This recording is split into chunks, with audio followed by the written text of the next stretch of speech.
Bonjour, je me nomme Pascal Yaka, je suis climatologue à la Direction générale de la météorologie du Burkina Faso. Je vais m'entretenir avec vous sur la météorologie et la climatologie en Afrique. Alors, qu'est-ce que c'est que la météorologie?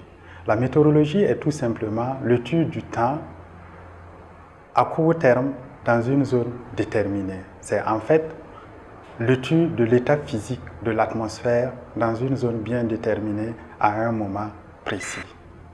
Alors, pour pouvoir faire cela, il nous faut un certain nombre de choses. Il va falloir donc faire l'observation de l'atmosphère, collecter les données et analyser donc les données qui dérivent de notre atmosphère. Et à ce propos, les sources d'observation sont généralement les données en surface ou en air libre, dont on se sert par exemple des thermomètres, des pluviomètres et des sondes pour leur collecte. Il y a par exemple aussi les sources de données obtenues à travers les satellites, par exemple Météosat qui est couramment utilisé donc en Afrique. Et les variables météorologiques qui sont généralement collectées sont par exemple les précipitations, les températures, les vents, l'insolation, la pression, les radiations, etc.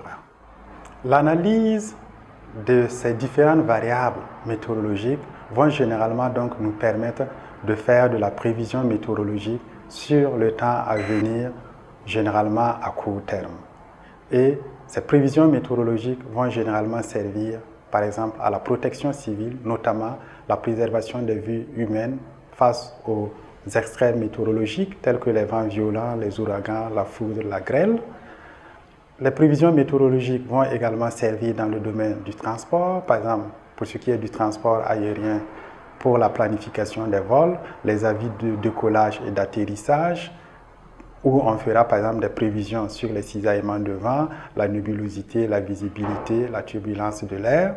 Au niveau des transports terrestres, cela va intervenir en termes donc de sécurité routière, eu égard par exemple à l'état de la visibilité, des prévisions également sur la survenue de brouillard, de pluie, de neige, de verglas.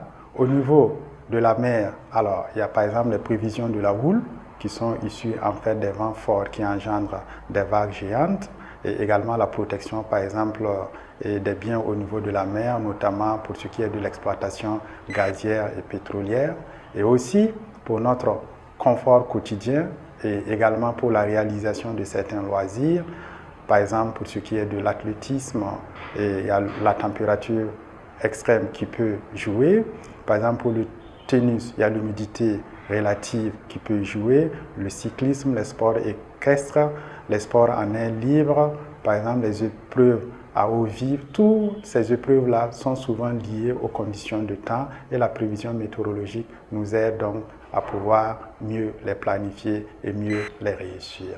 Et ce faisant, il y aura donc différentes composantes de la météorologie qui vont s'intéresser à différents aspects, par exemple donc la météorologie aéronautique qui vont donc s'intéresser à tout ce qui se passe au niveau de l'atmosphère, la météorologie marine à tout ce qui se passe au niveau de la mer, la météorologie agricole, notamment l'agrométéorologie qui est donc l'assistance dans le domaine agricole, la météorologie bioclimatique qui va s'intéresser donc à l'effet du temps sur les êtres vivants et la météorologie urbaine qui, elle, va s'intéresser donc à la planification et à l'aménagement donc des villes. Alors, maintenant revenons au climat. Qu'est-ce que c'est que le climat? Le climat dérive du latin climatis qui provient du grec climat qui désigne en fait l'inclinaison de la Terre par rapport au Soleil. Et le climat, c'est en fait la synthèse des conditions atmosphériques dans une région donnée pendant une longue période. Et parlant donc du climat, il faut se référer au système climatique qui est en fait un système qui est composé donc de l'atmosphère, de la lithosphère, de la biosphère, de l'hydrosphère et de la cryosphère. Et parlant du climat, qu'est-ce qui conditionne notre climat? Qu'est-ce qui est à l'origine du climat? Alors, pour cela, il faut citer par exemple la position astronomique de la Terre, qui est en fait la position de la Terre par rapport au Soleil, qui va donc générer la chaleur qui va beaucoup influencer donc le climat sur la Terre.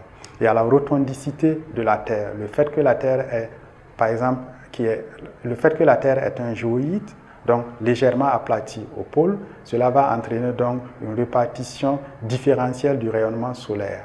Et cela va induire plusieurs types de climats. Par exemple, au niveau de l'équateur, ces zones seront beaucoup plus chaudes et en allant un peu vers les pôles, ces zones seront moins chaudes. Donc, différentes influences donc, du rayonnement solaire. Il y a aussi l'inclinaison de l'axe des pôles par rapport à la perpendiculaire au plan elliptique donc, de la Terre qui va induire les phénomènes de solstice et d'équinoxe. Il y a aussi des phénomènes volcaniques qui interviennent et qui rejettent par exemple du CO2 et de l'acide sulfurique qui influent donc sur le climat de la Terre. Et de nos jours, le plus gros de tout est surtout les facteurs anthropiques avec donc les activités socio-économiques et les activités socio-économiques qui vont donc libérer donc des gaz à effet de serre qui vont beaucoup influencer le climat de la Terre et de nos jours donc faire parler de ce qu'on appelle le changement climatique. Et à ce propos, qu'est-ce que c'est que le changement climatique? Le changement climatique, c'est le changement irréversible donc du climat sur l'ensemble de la Terre, sur le globe terrestre. Et parlant donc de changement climatique, il faut le nuancer avec la variabilité climatique. La variabilité climatique, c'est le changement réversible du climat sur une échelle spatio-temporelle limitée et bien déterminée. Et aussi, il y a ce qu'on appelle les extrêmes climatiques qui sont en fait les survenues de situations ou de phénomènes climatiques particuliers, tels que les inondations, les sécheresses, les grêles, les tornades, les ouragans, etc. Alors, également, lorsque nous prenons par exemple le climat d'une zone bien déterminée, il y a des différences que nous pouvons davantage notifier. Et ces différences, notamment sur le continent africain, vont par exemple se faire suivant la latitude. Plus par exemple on s'éloigne de l'équateur, autant la température va baisser. L'altitude, par exemple, plus on prend de l'altitude, la température va diminuer et les précipitations vont augmenter. Il y a par exemple l'effet des vents, notamment donc le FIT, qui est en fait le front intertropical, qui est en fait la ligne de convergence entre les alizés du nord qui sont des vents secs et les alizés du sud-ouest qui sont la mousson et qui sont des vents humides. Il y a par exemple l'orientation donc de la façade maritime qui va aussi influer sur le climat au niveau donc des côtes. Alors, et cela, finalement, au niveau du continent africain, va entraîner une variété de climats au nombre desquels nous avons le climat équatorial, le climat tropical humide, le climat tropical sec, le climat désertique, le climat méditerranéen. Alors, parlant de climat équatorial, c'est un climat en fait qui comporte 4 saisons, 2 saisons chaudes et 2 saisons pluvieuses. Il est donc caractérisé par la chaleur et l'humidité toute l'année. Et c'est un climat qui se rencontre par exemple au niveau du golfe de Guinée et au niveau de la cuvette du Congo. Nous avons le climat tropical humide qui est donc caractérisé par une saison de pluie et une saison sèche avec des températures élevées. Et ce climat se rencontre de part et d'autre de la zone équatoriale en Afrique. Nous avons le climat tropical sec qui est donc caractérisé par une très longue saison sèche et une courte saison de pluie. Et ce climat se rencontre par exemple en Afrique de l'Ouest dans la zone sahélienne. Et nous avons le climat désertique.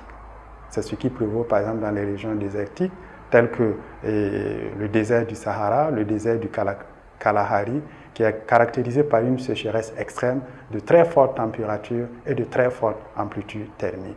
Et enfin, nous avons donc le climat méditerranéen qui se rencontre dans les deux extrémités de l'Afrique au nord, caractérisé dans la zone par le climat de la zone maghrébine et au sud, par exemple au niveau, au sud, au niveau par exemple de la région du Cap. Et ce climat donc est caractérisé par des étés chauds et secs et des hivers doux et pluvieux. Alors en matière donc de climatologie, il y a plusieurs approches. Il y a par exemple l'approche descriptive qui va s'intéresser en fait à l'étude géographique des conditions météorologiques dans une région déterminée. Nous avons l'approche explicative qui, elle, va s'intéresser donc à l'étude physique et dynamique de l'atmosphère. Et nous avons l'approche appliquée qui est donc la climatologie appliquée qui, elle, donc va s'intéresser à l'application de la climatologie au niveau des activités socio-économiques et humaine. Et en ce sens, nous aurons par exemple l'agroclimatologie, l'hydroclimatologie, la bioclimatologie, etc., etc. Cependant, il faut noter également que dans les études climatologiques, il y a un certain nombre de difficultés que nous rencontrons. C'est par exemple donc la nature des séries qui peut s'avérer imparfaite parce qu'il y a beaucoup de données manquantes. Il y a également le fait qu'il y a certaines données pertinentes qui ne sont pas archivées, qui ne sont pas collectées et qui sont très nécessaires pour certaines études, notamment dans le cadre donc, des études climat-santé. Il y a par exemple aussi le pas de temps, la fréquence de la collecte des données qui peut s'avérer inappropriée à certaines études. Et aussi, il y a la technique de communication aussi utilisée par les météorologues, les climatologues, qui est deux fois incomprise par le grand public. Et au bout du compte, un service météorologique devra donc avoir un certain nombre de missions.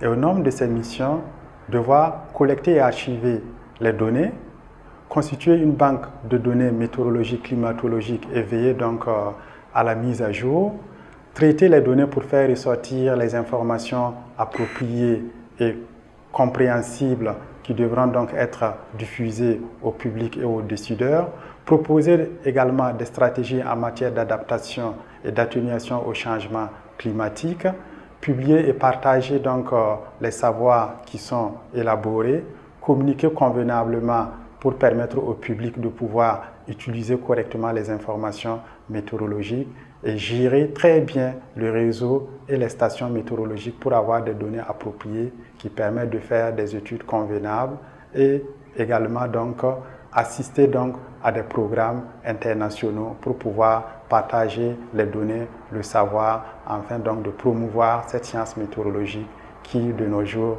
est d'une importance fondamentale. Je vous remercie pour votre attention et au plaisir de pouvoir continuer cet échange avec vous sur d'autres aspects de la climatologie et de la météorologie qui est véritablement une science très vaste. Je vous remercie.